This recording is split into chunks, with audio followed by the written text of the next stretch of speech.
Good day everyone, I'm Mario Gumbila. So let's proceed to technical rotation.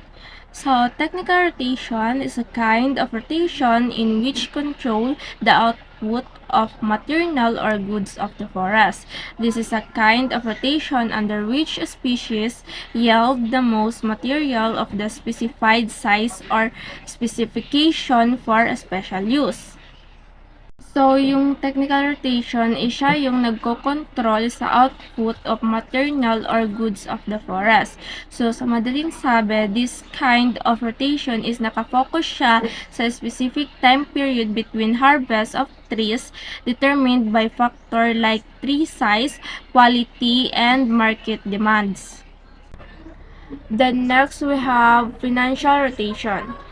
So, financial rotation is a kind of rotation which control the monetary returns of the forest. This is a kind of rotation which provide the highest gross or net income on given site. So, this kind of rotation naman is siya yung nagko-control sa monetary ng forest. Monetary which means pera or kita ng forest.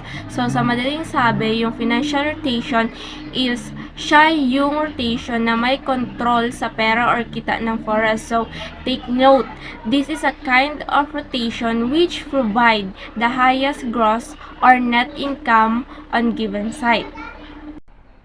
So, the last one, we have application rotation. So, application rotation is the adoption of rotation in the forest enable the forester to organize in space and time a regular sequence of maturing timber and consequent operation.